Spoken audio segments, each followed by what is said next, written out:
Welcome to Homefront Sit Rep. I hope you're in for a great show today, because I'm just a veteran talking about what's on my mind and maybe yours. You can find Homefront Sit Rep on Apple, Amazon, Spotify, or wherever you find your favorite podcasts. You can also check out Homefront Sit Rep's YouTube channel. Buckle up, the show is starting.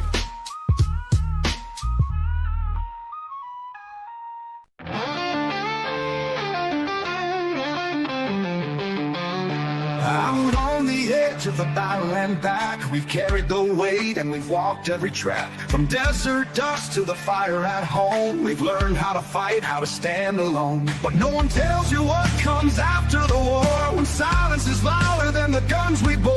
That's where we speak, that's where we heal, with stories too real for Hollywood reels. Welcome to the front lines you don't always see, when warriors to battle just differently. This is our check-in, our voice, our step. This is the Homefront Sit Rep podcast.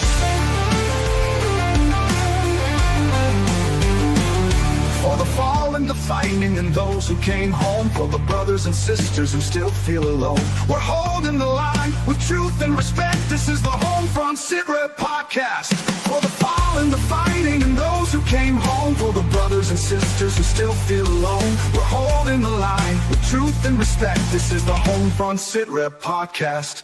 It ain't all medals and waving flags. There's pain in the silence and weight in the bags. But we've got a mic and a mission to share, to tell the damn truth, cause somebody's gotta care. We laugh, we cry, we cuss, we pray. We honor the ones who ain't here today. From basic to battle and back to the block.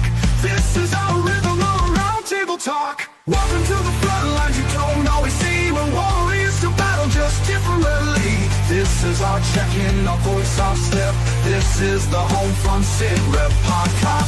Still heavy in dreams out of reach, for the lessons the textbooks could never teach. We're sounding off, no filter, no prep. This is the Homefront Sit Rep podcast.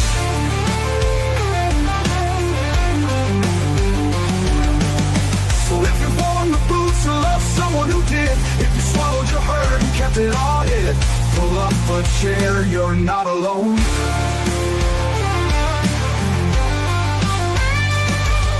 Welcome to the front lines you don't always see, where courage meets scars and raw honesty. This is our anthem, our truth intercept. This is the Homefront Sit Rep podcast. For the ones still standing and those we've lost yet, for every single story we'll never forget.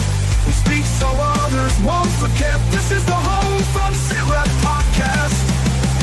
Real talk, real facts, real life. Homefront Sit Rep podcast, where the mission continues.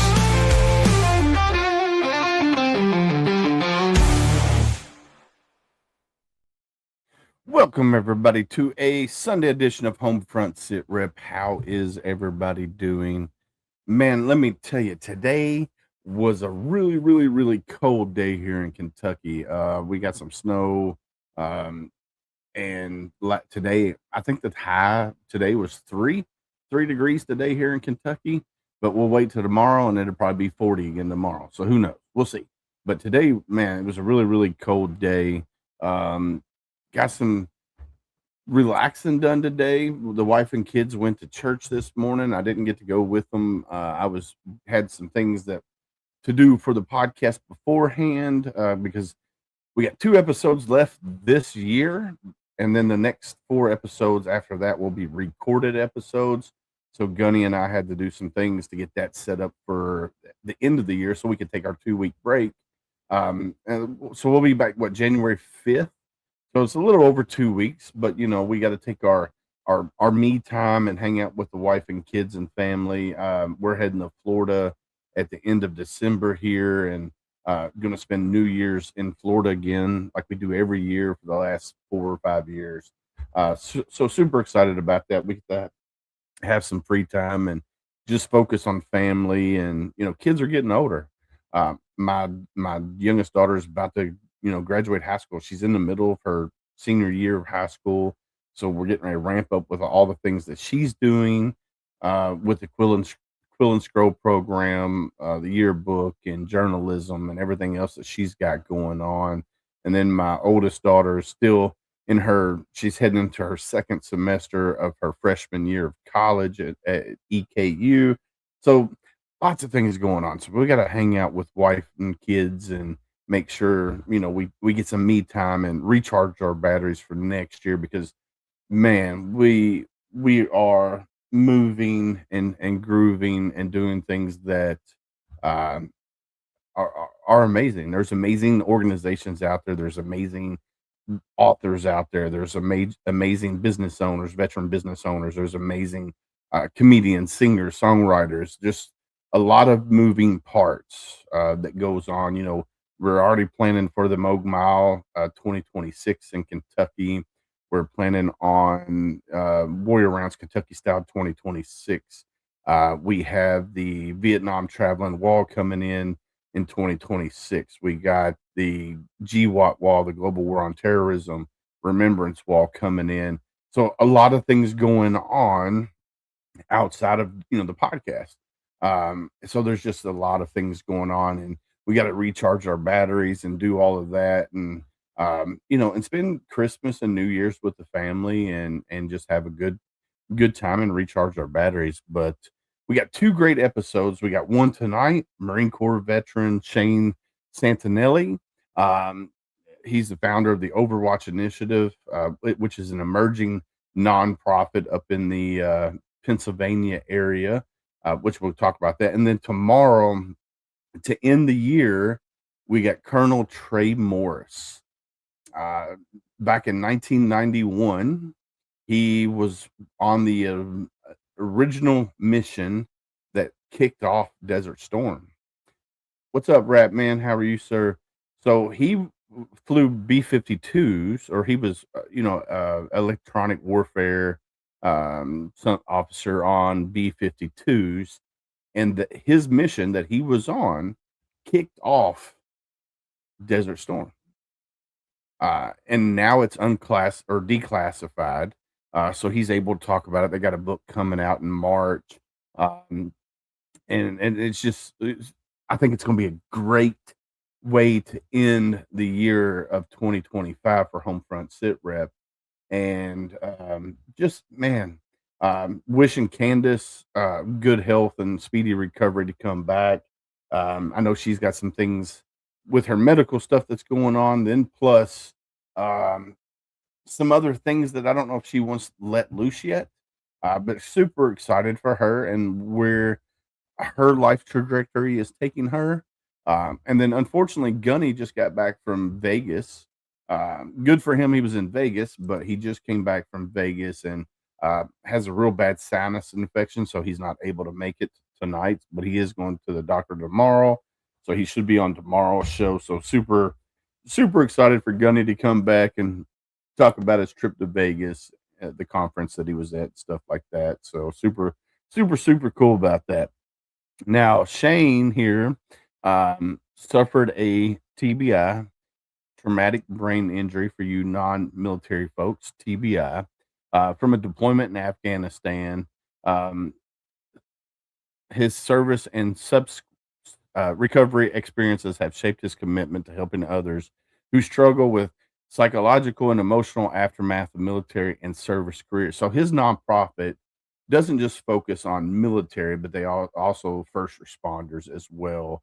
And we've talked about that numerous times here on Homefront Sit Rep, that first responders, your police, your fire, your EMS, they deal with trauma daily. Like we in the military, we might see trauma, every so often, but they deal with trauma every day, especially police officers and EMS. Firefighters, maybe not so much, but I know they deal with a lot of trauma as well. So this organization, the Overwatch Initiative, is going to help those guys in the Pennsylvania area. I know he's going to start off local, but we'll bring Shane up and we can talk about that here in a minute, and then we can talk about everything else that he's got going on as well. So let's see, give you a little bit of rundown on the Overwatch Initiative, some of the things.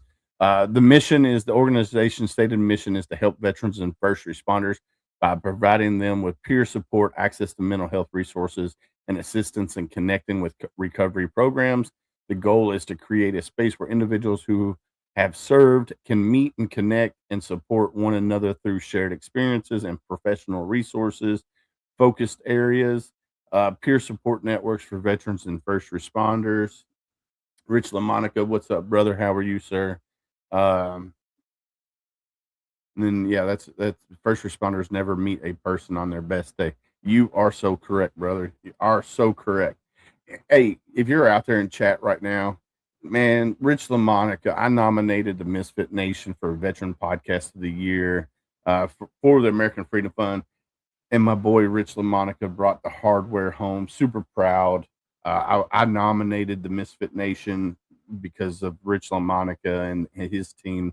They've done amazing things. So, congratulations, Rich, from the bottom of my heart to you. Congratulations on winning that award.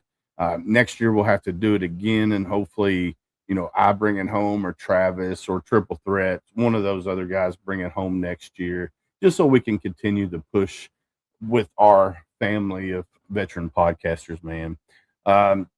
So getting back, peer support networks for veterans and first responders, access to mental health services and and treatment placement assistance, development of support systems aimed at restoring hope, dignity, and purpose for participants, and then fundraising, which we all know uh, running a nonprofit takes money. So fundraising is one of those big things in there. So without further ado, let's bring Mr. Shane up to the stage. Hey, how you doing, brother? Welcome, sir. I'm doing wonderful. How are you? Another day in paradise. Can't complain. A little cold here too. I didn't hit 3 degrees though. Maybe with the wind chill. Dude, it was cold. I went outside at what time was it? Probably about 09 this morning to take the dogs out. My wife's got 2 little dogs, and the wife and kids went to church, and they're like, "Hey, we didn't take the dogs out. Can you take them out?" And I was like, "Sure." I was wearing basketball shorts and a t-shirt. No, I turned around. I'd be lying right back to the house. I was like, "No, I'm going to get some warmer clothes on." So do me a favor. First off, I want to say thank you for taking time away from your family to be on Homefront Sit Rep here with us. But do me a favor, introduce yourself to the world of Homefront Sit Rep. Well, my name is Shane Santelli, Marine Corps veteran. Served 2008 to 2012. I was a Stinger gunner in the Marine Corps by MOS. Deployed to Afghanistan, OEF 1 TAC 10. So we ended up we were out there for almost little under a year. But I just through my time in service, and getting out, I realized that that brotherhood that you have, never really had too many people like in my prior. But when you get out, you realize a lot of things, and through my time being out, I realized that everybody went through a whole lot of things, and, especially not only mental health, but substance abuse and things like that.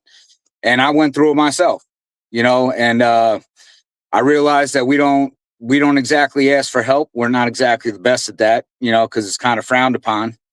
It comes with a negative, it comes with a stigma. So, I wanted to do something that, could help benefit my area, since it's really lacking in any type of support for veterans or first responders as a whole. And, dealing with the whole substance abuse thing with alcohol myself, that was a bad time in my life. So I wanted to make sure that I could do something to give back to the people that, also give a lot, and they just don't get taken care of. Yeah, definitely. Yeah, that's why I'm trying to get the Overwatch Initiative up and running and start making a difference out here. So yeah, I don't know much about PA, and I do know that like veteran nonprofits are very scattered within PA, which I know it's a lot of big country out there. Yeah. I do know that there's Clearwater for Heroes, which is Case, young guy. I mean, he's 14, 15, I think at the time. He started a nonprofit at 9 years old. He takes, with Clearwater for Heroes, he takes veterans out fishing and stuff like that, but he also raises funds for other nonprofits in that area. And he said there's not a whole lot in that area. So yeah, there really isn't, from what I've seen. Man, That's crazy. And I know Pennsylvania has a large population of veterans up there. I know there's the Veterans Village in Philadelphia, I want to say, which is a nonprofit where they have 26 homes for veterans there. It's a apartment style. Kind of like a commune.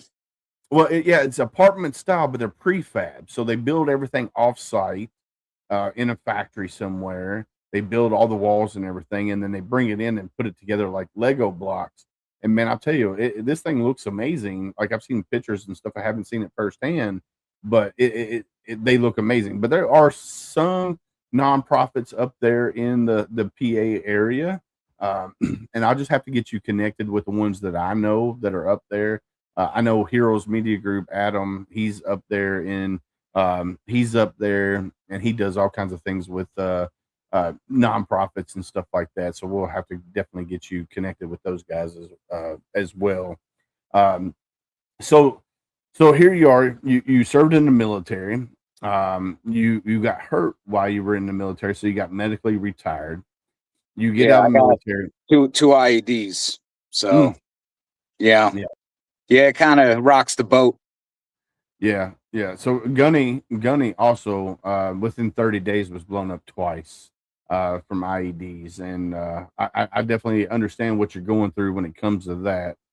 So Gunny and we met in boot camp. We met on the Yellow Footprints. He's from Maine. I'm from Kentucky. We went to boot camp together. We went to School of Infantry together. Then we went to 2nd Battalion, 8th Marines together. And we served for 3 years, and then we kind of went our separate ways. So, and I went to 1-8. He went on to 2nd LAR, and then he went, served with recruiting duty. Then he went back to 3-8, and he served until 2011. He was in the air wing. He did a lat move into the air wing, and then they medically retired him after that. So I wish he was here because you and him would have some things to talk about. How much we hate the air wing? Yeah, pretty much. I don't hate the air wing. We kind of just got we got the boot put on us over there. Yeah, so him being a gunnery sergeant, coming from infantry, they are, they put him in as a platoon sergeant. Well, he was being infantry minded. He's like, oh, we got to do this. Well, they took him out of that role and put him in an admin role because he was too hard on the guys and gals working on the aircraft, the Osprey or whatever whatever one they were. I think it was Osprey. And I laugh at it because he was too hard on the air wing. I was like, oh man, did they pull out the stress card on you? Oh man, just teasing him. So, all right. After getting out of the military, like most veterans, I'm assuming you probably went down the same rabbit hole. You lost that sense of purpose. You lost that sense of camaraderie that you had while you were in the military. How would you describe your transitional period after getting out of the military?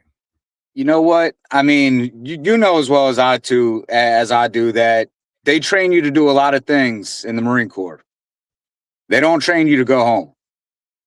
So when you get put in a certain mindset for so long, and then you come home, it's just like, you're kind of twiddling your thumbs. I mean, I've always worked, so I try to keep myself busy that way.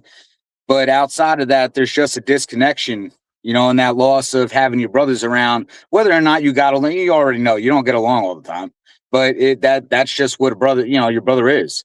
You know that you call them at 3 a.m. They're going to be there for you. Yeah. You come home, you don't have that. It turns into you got to call them just to be able to get something off your chest because you don't have anybody else that will understand what you're going through in your mind. Yeah. And that's, like we all have our traditions in the service, you know what I mean? And sometimes it gets taken to another level and you start to lose yourself in that. Yeah. And, you're trying to fill that hole that can't be filled. Yeah. So, I lost myself for a long time. I started going to the VA in 2016 trying to get help.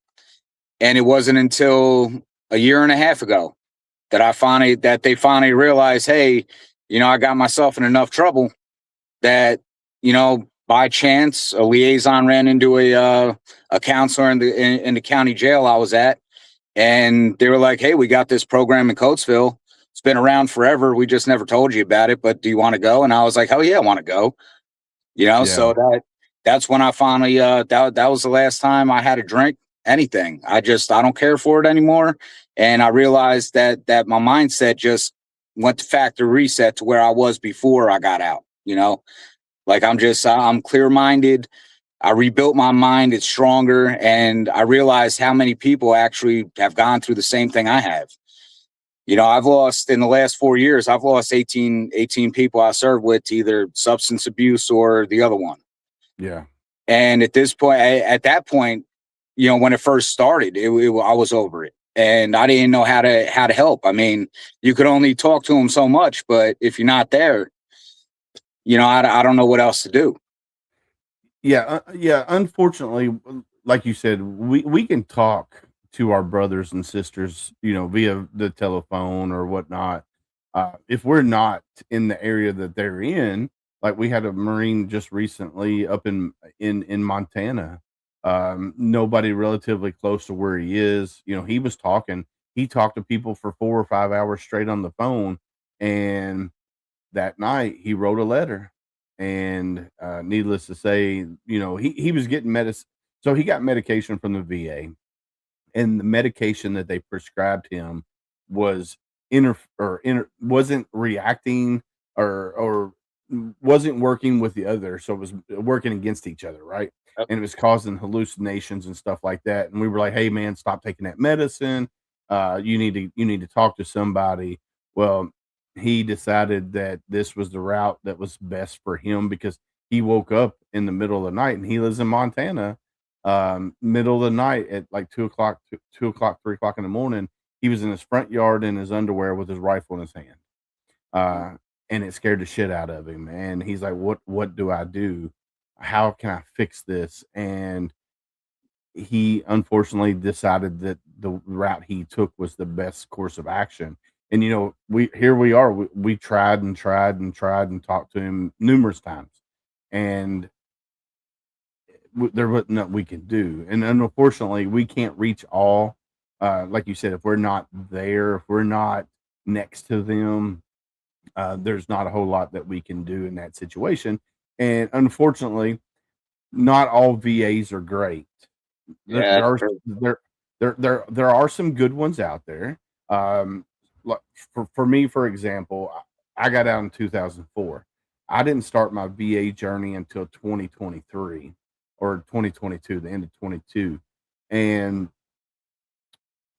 luckily I got hooked up with a counselor once I told him my story, my life, what I go through on a day-to-day basis. They're like, oh yeah, you need to see a counselor ASAP. um so the clinic, not the hospital, but the clinic, the outside, because you here in Louisville, we got the clinic, or we got the hospital, and then you got clinics throughout the city. And they're like, well, we can only help you so much. We're limited on what we can do here, but let's get you hooked up with another therapist. And I've heard stories about the therapists in the VA system, that they're there, and then next month you go, or the next week you go, it'd be somebody totally different. I was like, well, can you get me a therapist outside? So community consult. I said, can we do that? And because of my job schedule, because I work from 7 a.m. to whenever I get off at night, I said, I just need something that I can, they can work with my schedule later in the day, instead of trying to take off work to go to the VA appointment or whatnot. And they're like, sure, let's do that. So they hooked me up with a really good therapist that I have. And it has helped me tremendously going to see the therapist. Now, granted, he's the son of a Marine, so he's never served in the military, but his dad was in the Marines. So he understands a lot of things that I say, but he doesn't fully comprehend everything that I say. Yep. And it's just like, we talk about it with, like, at the end of the show, we say, be someone's stranger. We as humans, we're more apt to talk to a complete stranger than the ones we love the most.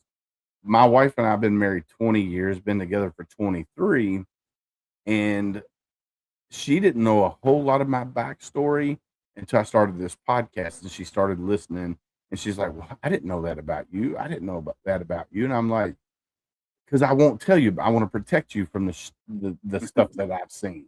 And it worked. It's working. It's definitely working its way out. I'll never be 100% healed ever for the rest of my life.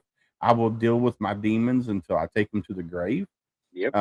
But doing this podcast and uh, getting involved with nonprofits, and finding my tribe is what has helped me carry on. And now, doing this podcast and getting to talk to people like you and Nick Ron and all these other nonprofits that I've interviewed on this show, to hear their stories and their why. It's been amazing. So tell me, what's your why? What's your why you want to create the Overwatch Initiative and get it up and running? My biggest why is that I've seen the help that we were promised and the help that we received. I asked for help for so long, as well as other of my brothers that I lost. And it's been failure after failure after failure. And I realized that we don't like talking to just anybody. Yeah. We like, we're comfortable talking to other people that have been through similar situations, to kind of understand where you're coming from and have lived that life. So I'd rather have a place where people could get together. And I said it when I first, like years ago, when I thought about this. I don't care if I have 20 people in a room and no one says anything. You're just surrounded by a bunch of people that understand maybe this is the only time he has any peace and quiet. Yeah. And then when you're ready, that's fine. But I'm in the middle of getting my my certification to be a smart recovery instructor, to be able to hold that, to facilitate for substance abuse, and not have to bring somebody in from outside or anything like that. We could do things there. It's not affiliated with anything else, but it's something that could at least give people information and get them help that they need, because we just don't ask for help. Right. We really don't. We as veterans, that's one of the stigmas. You hit it on the head, the nail on the head a little bit ago. That's one of the stigmas. One of the many stigmas when it comes to military service members is that we don't ask for help. For one, we think it's a sign of weakness. Yeah, we do. And it took me a really, really long time to say, hey, I need help. What really was the catalyst to that was my wife. She said, she looked at me one day and she said, if you don't go get help, we're getting a divorce. And I was like, I choose you, so I'm going to go get help. That's why I started my process. Now, granted, I don't think she fully understood the process of the VA. Yeah. When it comes to getting all the things lined out and ready to go. And I'm not even talking about the benefit side of things. I'm just talking about the healthcare. Getting it documented. Yeah. Yeah. The healthcare side of things. She goes, well, why do you have to have so many appointments? And why do you have to have them on different days? And why can't you do it all in one day? I'm like, because the VA don't work that way. Yeah. And I said, that's the reason why a lot of veterans do not want to go to the VA, because it's a headache. It's designed for us. Unfortunately, the VA is designed for us to give up and quit fighting, because that's what they want. They want us to give up and quit fighting. So yeah, they do a pretty good job of that, because a lot of people have lost that battle, and that's what really makes me angry about it. Yeah. Yeah, we held up our end of the deal, Yeah, yeah, and and you know, we did. We held up our end of the deal, and unfortunately, the government is not holding up their side of the deal. But the good thing is, I'm seeing a shift in momentum. I think there's a lot of great people that are in office or in positions of power where they can help us as veterans, because what we've had so far since Vietnam is, so the VA system's yeah, been broken since Vietnam, right? And it's got worse over time. And for me, it's just like, what we need to do is get people, like-minded veterans, in position of, whether it's state government, local government, federal government, whatever, that are all very like-minded, and we can change the VA system. Granted, I know it's going to take time, but yeah. if we keep getting more people in there, then our brothers and sisters that haven't even served in the military yet won't have to go through the struggles that we as our generation has gone through. And I think that's what we need to do. Start on the grassroots level and work our way up to federal level. And luckily, I think there's a lot of organizations out there that are starting that push on the grassroots level. So I'm super excited about that. So Hey, I agree with you there. I mean, imagine you get a whole lot of veterans in office. Now, all of a sudden, you're going to see stress cards flying on the floor left and right. yeah, yeah, But the other reason, what that was my why is that who better to help each other than each other? yeah. You know what I mean? Like we already know what it is, and I've talked to a lot of therapists, and like you, I mean, my kind of come to God moment with that one was I maybe was home 2 weeks from Afghanistan. I mean, our deployment, like we got hit 17 or 18 times, different IEDs. So we lost 17 or 18 MRAPs and Cougars. So Mm, that was a pretty penny. But it was mainly IEDs, rockets, and mortars. Like there was a small cell. They didn't really want to fight, like fight. But right. they were good at hitting us. So it was more of a mental battle there. But I mean, they were two big IEDs I got hit by, and coincidentally, they were just around within a month and a half of each other. Once on my wife's birthday, and once on my son's birthday. Mm, mm, That was crazy to me. But when I got home, some things happened. We took, we took my wife out for her birthday. Things got a little crazy there, so I went to sleep in the garage. And mm, after I thought everything was safe for me to come inside and sleep on the couch, I had a pot of cold water poured on my face while I was sleeping, and I woke up and freaked out. I mean, like mm. I went back to I was over there and like shit's happening, and I realized that there was something wrong upstairs. Yeah, And that part of my brain just kind of never switched back. yeah, So I get that part. Like we learn to dissociate from people because we just don't know what's around the corner. Every yeah, patrol could be our last one. yeah, So you yeah, kind of mentally prepare yourself for that. And how do you come home and take yourself out of that mindset? Because now you've been training to do things for so long, and you've seen the worst of humanity. Over there, we had they stopped us from hitting an IED our first week there, and Taliban came in that night and took the village elder out of their hut, and they cut her arm off at the elbow mm, just to send a message. And I mean, it was on from there because that was the one village that actually was helping us, and we took that shit personally. oh yeah, oh yeah, And like you just see everything around you. You look at the world different. And yeah, a lot of times it's not exactly a bad thing. But on the other hand, I'd like to be able to run around and play at the playground with my kids instead of watching what's going on around me. yeah. I mean, and that's hard. It's hard to do, unless you have a supportive group or organization around you that has helped you understand that not everything is a threat. I mean, Hmm. I've been out of the Marine Corps since 2004, and I still, to this day, when Head I on a walk in. swivel. Yeah, head on a swivel. I notice stuff before my wife and kids notice stuff. Now, my oldest daughter, who's 18, um, she wants to be a law enforcement officer, federal level. And I'm like telling her, hey, these are things that you need to focus on.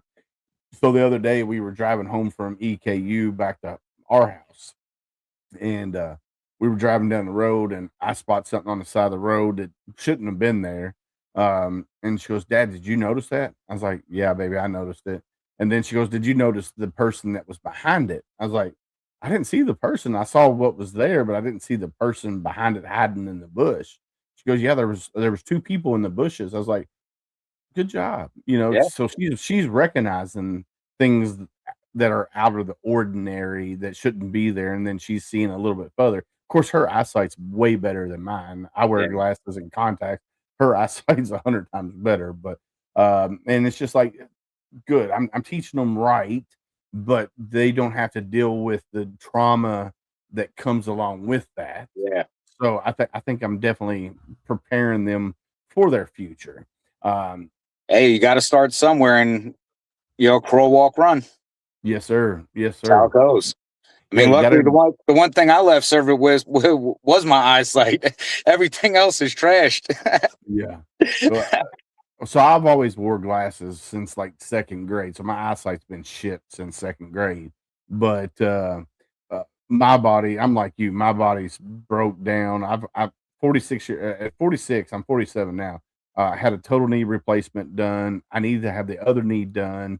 My back shot, ankles are shot, everything's just shot on me.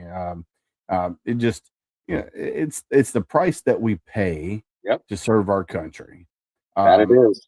when I was in the Marines, we were told don't go to BAS, don't be a sick call bandit because you're going to get labeled that, and then your guys are not going to be able to trust you. So we didn't report nothing, and I'm regretting that now as I Now get you need to make older. a claim, and there's no documentation. Right, right, See, and that's we were the same way.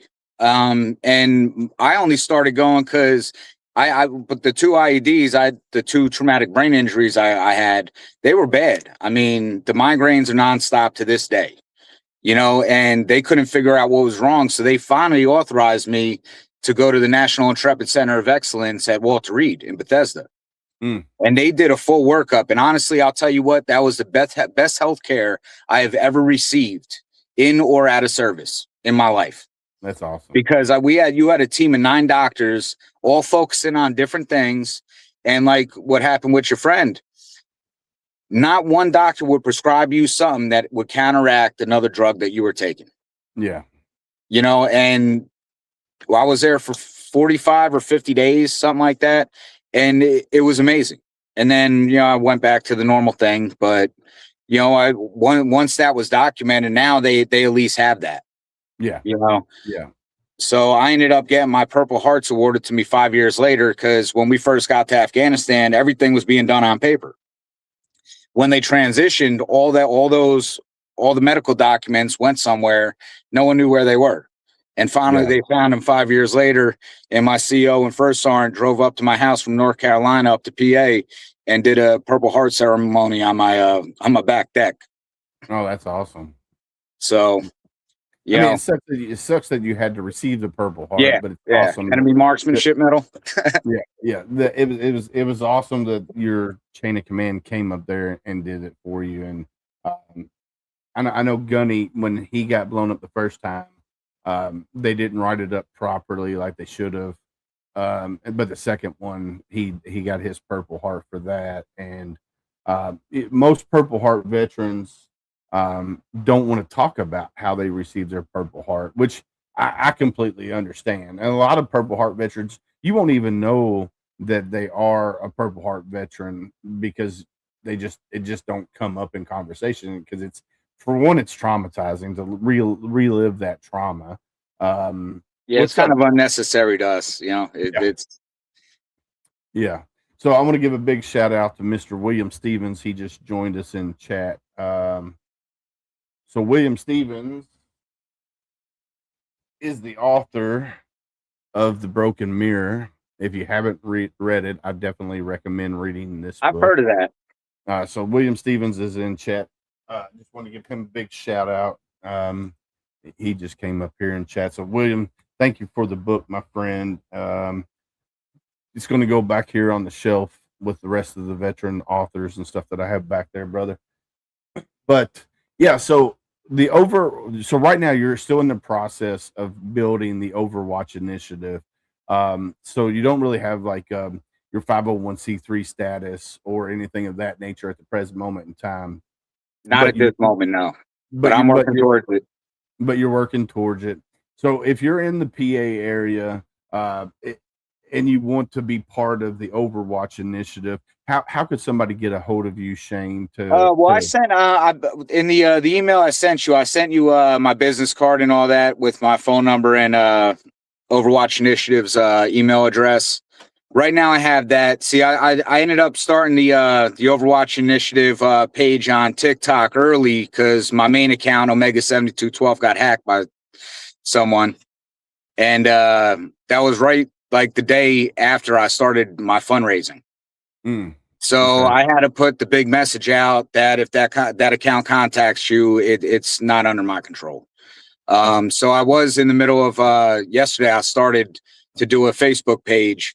And then I was going to move that over to Instagram as well, to start putting content up on there. Just with these kids being off for 2 weeks, kind of left me little to no time to do anything without kids in my ear, noise and everything. Like I can't get away from anybody. So I understand that's why we're doing a podcast from my grandpa's car right now. There you go. So we definitely got to get your Facebook page up and running. We definitely got to get all your social medias up and running. But you can follow him right now on TikTok on the Overwatch Initiative channel on TikTok. So go follow him there. Yeah, and Steven says William Stevens says link them both together, Facebook and IG. So once you create the Facebook page, link it to your IG. Yeah, and that way you put it on one, it'll go to the other. And then he said also build a link tree. So get you a link tree account as well. All right, good to go. But what we were getting back to, if you're in the Pennsylvania area and you want to be part and help build the Overwatch Initiative from ground up, reach out to Shane, reach out to me. I'll give you his information. And then that way you can get in touch with him and be like, hey, what's up, Josh? How are you, Marine? Semper Fi, brother. Right. So reach out if you're in the PA area, reach out to Shane and let's help him get this organization up and running. I think your mission is spot on. I think, focusing on, Pennsylvania, William Stevens. Yes. Yeah, Stroudsburg, Pennsylvania. Stroudsburg. Yeah, so the Monroe County area is where Stroudsburg is where I'm focusing because, like you said earlier, Pennsylvania being densely populated, Monroe County has one of the highest densely populated areas of veterans. And they've actually been fighting veterans court here for a long, long time. Okay. Yeah, that was actually brought up to me by a veteran judge. Oh, so Shane, he wants to meet up in Harrisburg. If you can meet up with, I could. I have on my Overwatch Initiative on TikTok, the page Overwatch Initiative. If you go into my posts, you'll see my business card on there with my contact number and my email. Just like you got a hold of me through email, it'll be the same one, and we could try and work something out. Hey, William, I'll link you and him together via email. That way you don't have to search for it, brother. I'll link you two together. I appreciate that. That way he ain't got to go search for it. We'll take care of that. Man, so I've been following you for a little while on TikTok now. And I like the things that you put up on TikTok and stuff of that nature. And I want to see where the Overwatch Initiative goes from ground up to where it goes in the future. I'm super excited about it. I think you've got a great mission. So heck yeah, brother. I mean, I'm full steam. Like when I left Coatesville and I told everyone what was going to happen, and the support I got from them to the support I got for the people that I know, first responders and veterans in this area, all the way up to judges. Yeah. Like that really meant a lot to me. Yeah. You know, because they even said like a lot of them, like they'll go to get help for things and it's like they get blacklisted. Yeah. You know, for service. And that's another reason why we never wanted to go and say and try and get help. I mean, they always you get all these death by PowerPoints. If you're feeling like this, if this happens, if you know somebody, get help, talk to somebody. And we don't, because we already know what's going to happen. Yeah. You know, so now at least you have a place. And I don't like associating it to like Alcohol Anonymous or anything like that, because it's more of an anonymous thing. Like, I don't need to know who you're with. You know what I mean? Yeah. But yeah. I just want you to know that you got a place with a bunch of people that care, you know, that have been through what you're going through. And just so you know that you're not alone. Yeah.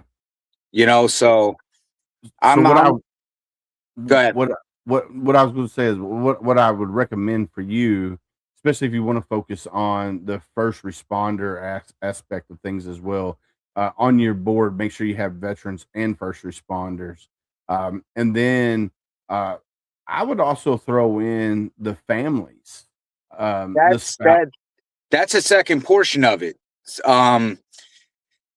a little harder when, like, if I'm going to be having meetings and stuff like that, to bring family members and friends into that kind of takes away from how personal it is with other people that are actually doing the work and have done the work, you know. Yeah. Now, to have a separate thing for families and friends to help their veteran or their first responder, to help them understand what they're going through and how they could help them, is also another side of things that I'd like to get into as well. Yeah. Especially when it comes to recovery. Yeah, start out small with one Yeah. program or a couple programs that focus on veterans and first responders. And then as you grow, then you bring in the family aspect where you have programs for family members, the spouses and children. And then you can also incorporate parents in there as well. Because a lot of times there's a Gold Star mother. Her name's Janae. Her son, or actually, she's a Green Star, not Gold Star. She's a Green Star. He came back home battling demons. She didn't know how to help him. And then he, unfortunately, he lost his battle with his demons. And, there's not a lot of organizations out there that focuses on the family aspect of helping, because like you said, and like I said, I didn't tell my wife a whole lot of anything. My mom still to this day don't know half the stuff that I did when I was in the military, because I want to protect them from that. Yep. But we as veterans, if we run an organization, we can say, hey, these are things that I went through that your son or daughter might be going through. Yep. And it might save that one or two veterans or 1,000 veterans if we bring the family aspect into it. We focus on the family, because that way they will understand what their son or daughter is going through, or husband or wife, whatever the case. Absolutely. And unfortunately, with children, there's a lot of secondary PTS. Yes, there is. My daughters, granted, I didn't have kids when I was in the military. I had kids after I got out of the military. But with my night tremors and my anxiety and my anger my anger that I have, it got to the point where my daughters would come in and grab my foot because they were afraid that dad was going to swing, from a dead sleep when they try to wake me up. So they would come in, grab my foot and say, hey daddy, hey daddy, hey daddy, until I acknowledged them. Yep. And that creates secondary PTSD. And a lot of people don't understand that the stuff that we go through, you know, when we wake up in the middle of the night screaming at the top of our heads and our kids come running down and It's, they're freaking out because you're freaking out. Uh, mhm, it's a real battle. it And is. we were at a EKU football game. My wife and I was over here. My oldest daughter was sitting in the student section across the field from us, and then all of a sudden the cannon went off just out of the blue. Like it just no rhyme or reason because they didn't score a touchdown or anything, but the cannon went off, and I put my head down because I was trying to collect myself, and my daughter texted me. She goes, "Hey, Dad, are you okay?" And I'm like, "Yes, baby, I'm fine." You know, so that PTSD in children is there, and we definitely have to focus on the family aspect of it as well. So, I absolutely agree with you. Now, like when I was going through Coatesville and I was teaching the Smart Recovery, I went from the SUD program after I graduated there to the PTSD program, and I started writing a handbook there for basically kind of like an easy guide for veterans. And it's not supposed to be a go-to. Like honestly, when you're dealing with anything between PTSD or substances, you need to see a professional. Like oh that, yeah, like there's no getting around that. Because I know from personal experience, I've tried to do it myself for everyone else for years, and it never worked. I'd yeah, get sober for weeks, months, and I'd always go back to it. But what I realized when I got there is that I was doing it for me, and it was easy. And once I did it for me, I realized, hey, had I just done this from the beginning, I was actually doing it for everybody else too. yeah, You know, so I wrote this handbook, and it's not done yet because I was using their computer because I don't have a computer here. So once I do that, I'll be able to finish it because I'm like 3/4 of the way through. But in the back of resources has all the information for family members and friends to actually go to third party resources that have all the information they need to be able to yeah. read up about what's going on inside the package itself. Heck You yeah, know, so they basically could read up on it, and you know, it may not be hands on, but they at least understand what their partner's going through or their friends going through, and how they could help them get through it. You know, just supportive wise, you know, and understand that this is yeah, probably why they're acting the way that they're acting. yeah, You know, yeah. because any little bit helps when you're dealing with that. You know, Oh, people don't realize how much. You know, they say like how you could just ask a stranger how their day's going, you know, and that could actually be the nicest thing someone's done for them in a while, you know, and that could just turn their whole day around. It's the yes, same sir. thing with anybody battling anything, any type of recovery you're going through. You never know what's going to make their day or break their day. Yeah, So yeah, the more information, the more knowledge you have, the better it's going to be for everyone. yeah. So we recently had Joe Urich, Army veteran. He battled alcohol addiction to the point where he was hiding airplane bottles in his house, and his wife didn't know that he was hiding them. But she gave him an ultimatum when she found this. Like she took a picture. She found all the bottles. He was passed out on the couch. Put all the bottles in front of him. Took a picture and then said, "Hey, when you wake up, we need to talk about this." And she told him right then. She goes, "Hey, it's either us or the alcohol." And he made the decision right then and there to quit cold turkey. But he also realized that he had to quit for himself Yeah, because you can sit here and say, "Hey, you need to quit," and if that person is not ready to quit, they're not going to. it's not going to Uh, happen. That and was me. not going to happen until you're ready to quit and you're ready to go get help. I quit cold turkey every time for over 3 years. I quit cold turkey 6 times. The last time I quit cold turkey, 3 days in, I started having grand mal seizures. mm, My body was so dependent on alcohol that over the next 2 years, I had over 150 grand mal seizures. mm, And mm, that's when I finally got locked up the last time. And throughout that, I've had months of sobriety, but I was always like you said, and like I said, I was always doing it for everybody else. I was doing it for my wife. I was doing it for my kids. I was doing it for everything but me. Right. And I mean, I was that guy. I go to the store, I get a half gallon because I was up to almost drinking 2.5 gallons a day of vodka Mm. between whiskey, vodka, bourbon, and whatever it was. If it was liquor, I was drinking it. And I go and buy two because I knew that I'd finish that whole bottle, and then I'd pass out, wake up at 3 a.m, and if I didn't have a drink, I'd break out in cold sweats. I'd be throwing up. I'd be just miserable, and then I'd have another seizure.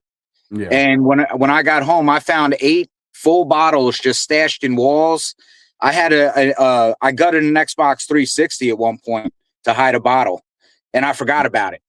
Damn. And I had stuff all over the place. And Yeah. I'm like, then now I could smell alcohol. I hate the smell of it. I could go anywhere I want to. I could see alcohol. I don't even want it. Yeah. I don't care. Yeah. I want nothing to do because that was a demon. That was my demon. Yeah. I mean, Yeah. amongst other demons, but that brought everything else out. Oh yeah. And I battled alcoholism my whole life. Like I grew up in Bardstown, Kentucky, where 90% of the world's bourbon is made. And I grew up smelling Sire Mash whiskey every morning as I'm heading into work. Well, my whole family drank. So I started drinking at a very early age. I mean, I was 12, 13 when I started drinking. And then when I joined the Marine Corps, it intensified. And then when I was legal, I caught my first wife cheating on me, and I went down a rabbit hole. I should have learned a long time ago not to get married in the military, but I didn't. I was stupid. I came back from California from cold weather training up at Bridgeport and caught her in bed with another guy. And I turned around and walked out, went to my buddy's house that we went to high school together, and he was in the air wing, I was infantry, and I drove up to his house, and his wife opened the door. She goes, I got to tell you something. I was like, no, you don't. I just caught her. She goes, yeah, she's been cheating on you the whole time. And I went down a rabbit hole, man. Started drinking a fifth of whiskey a night, and it got to the point where it was affecting my day job. Yep. Like I would get up in the morning, go to base. I'm sweating the smell of bourbon. I'm still drunk, hungover, whatever. And my chain of command's like, hey, you need help. And I was like, yes, sir, I do. And I broke down and told them what was going on. And they sent me to detox, 60 days in the hospital. Came back from there, had to do AA twice a week. And dude, I didn't touch alcohol for forever. I mean, it was forever. And the wife and I have been married for 20 years. She's seen me drunk twice. Both times we were out of the country. We were not even here in this country. And I had no responsibilities, no kids there. We were doing an adults only trip. And the first time was with a Marine I met in Punta Cana. We were in the pool, and his name was Elliot. And me and him were just hashing out old, stories and just drinking the heck out of some bourbon there, swim up bar. What's up, Franco? How are you, brother? And the second time was, but even now, like, I'll drink occasionally and it's one or two drinks and then not stop. I'm like, Yeah. I don't want to get back into that rut of drinking because I know me that There's no exceptions. right. I'll slip down that slope again and boom, I'll be full-fledged drinking. Like that bottle that's sitting here will friggin' be gone. It'd be like, and then I'll need another one, and then I'll need another one, and I'll need another one. And I'm like, no, I don't do that. Yep. I know that all too well. All right. So here's a question here. So after recovering / sober, do you get dopamine back to actually feeling normal? It takes time. They say it takes at least a year. Some people more. It's different for everything. Different substances do different things. Length of use, how much you used. Like I said, I was drinking a lot, and I could tell you I'm just at the year mark sober, and I couldn't feel better. I mean, my body's still trash, but that was already trash before all this. Now I have residuals from all the seizures that I have a lot of nerve issues from, things like that. But my mental clarity, I feel mentally clear. I mean, the TBIs, I'm always going to have short-term memory loss from here on out. There's no getting that back.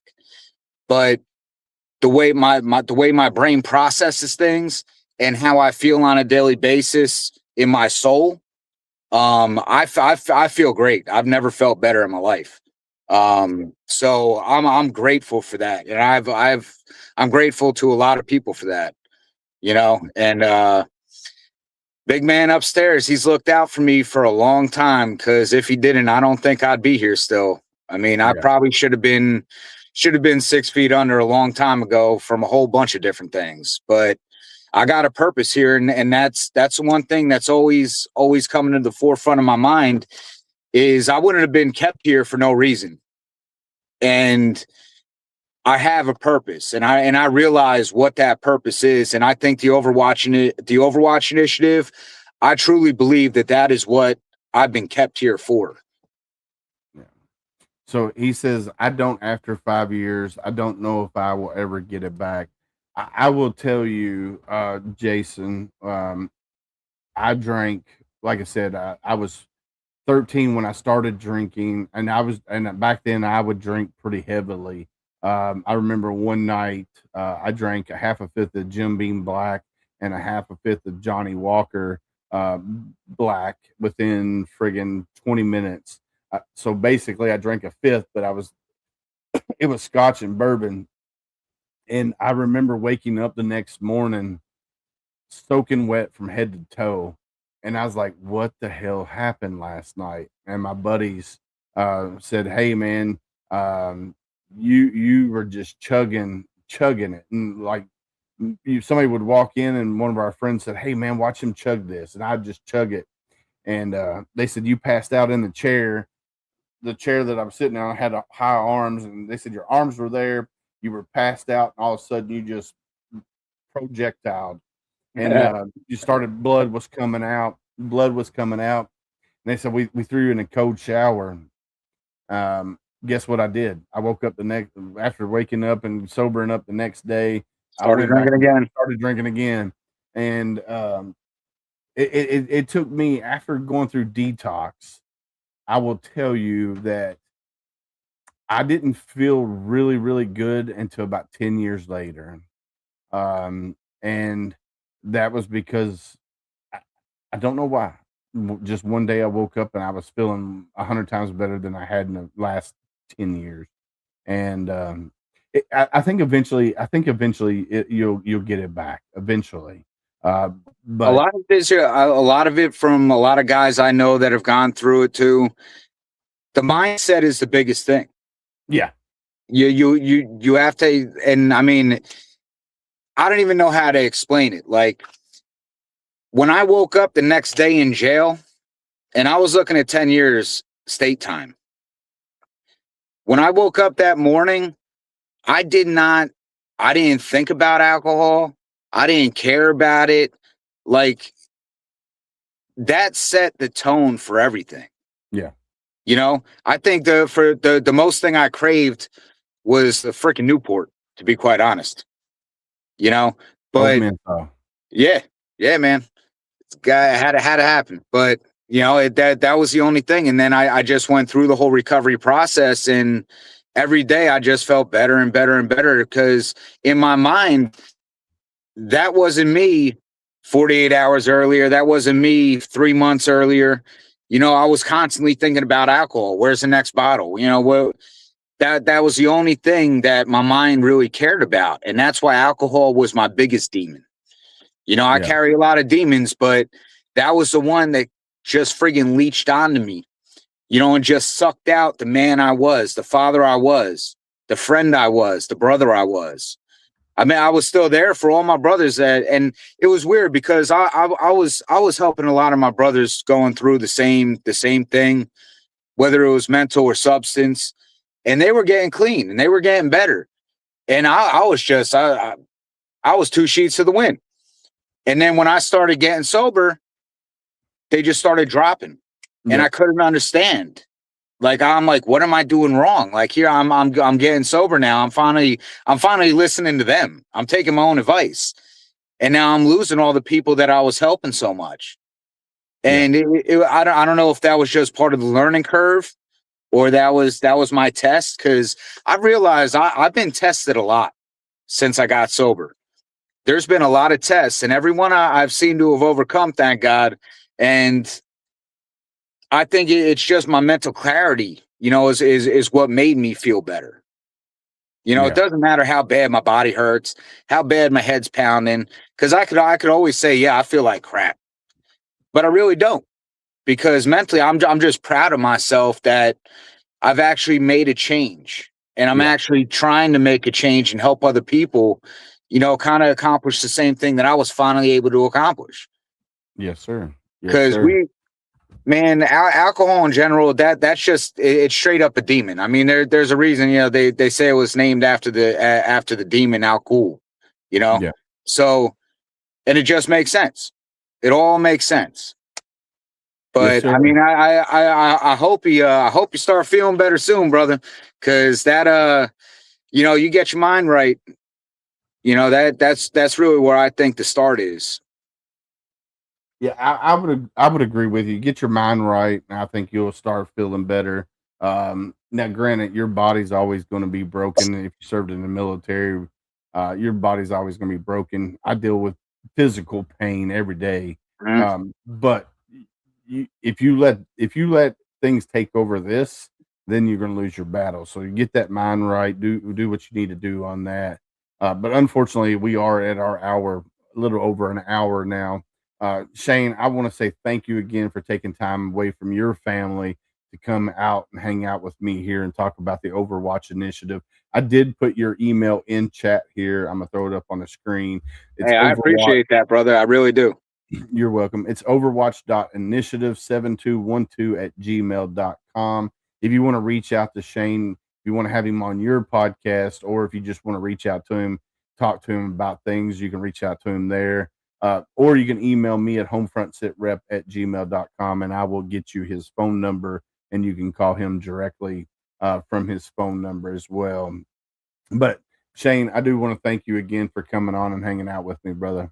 Man, I'd really like to thank you for giving me the opportunity to. It's a real honor. Hey, I mean, together we can make everything a whole lot better.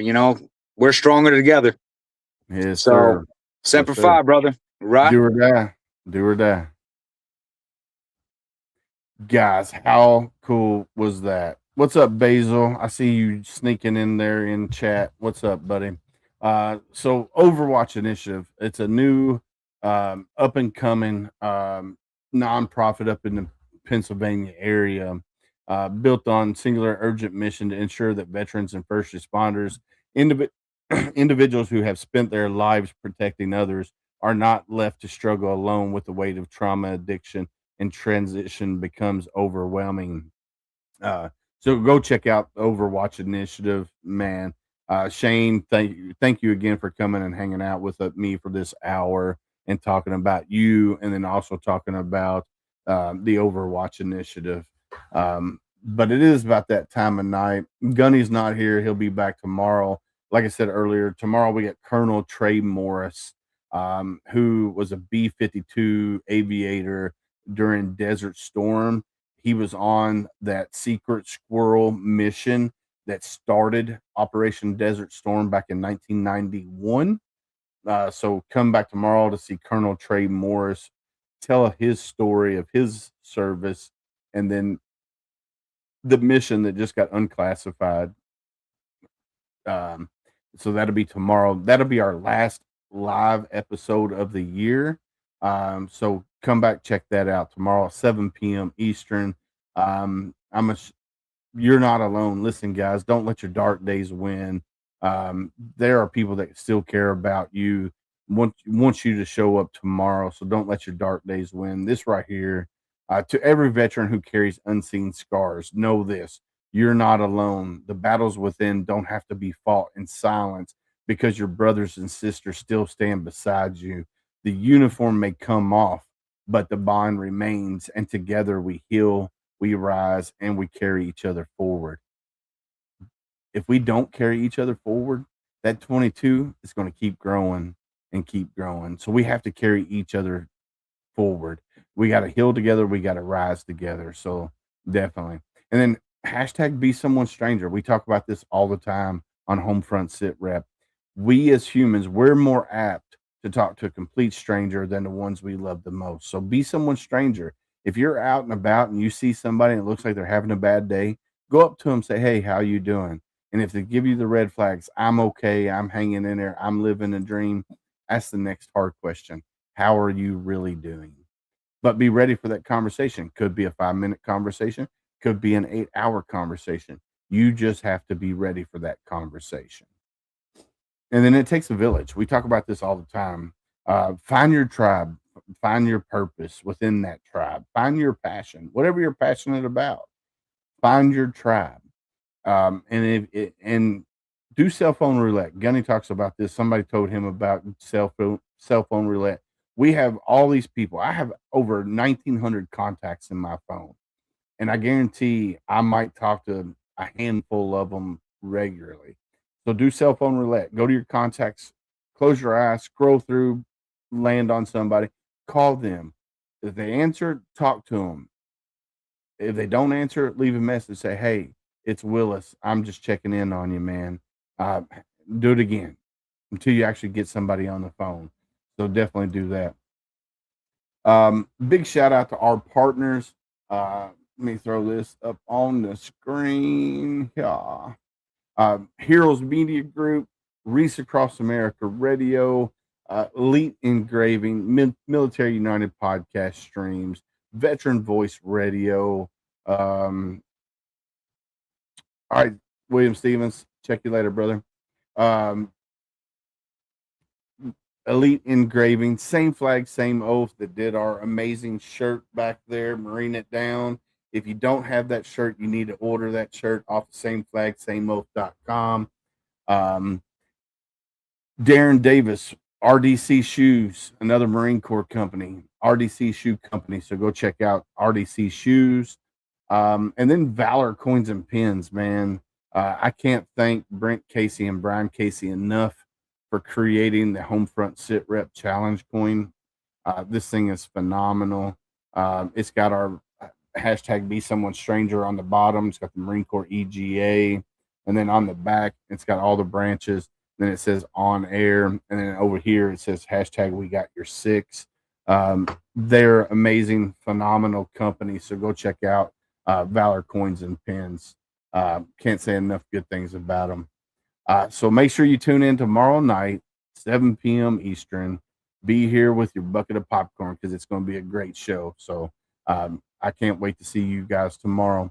But like we always say on Homefront Sit Rep, stay safe out there. We got your 6.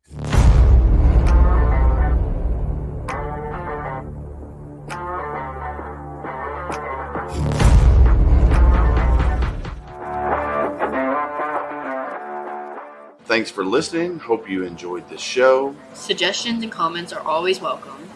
Cannot wait to have another great show with y'all. Don't forget you can find Homefront Sit Rep on Apple, Amazon, Spotify, or wherever you get your favorite podcasts. Stay safe out there. I got your 6.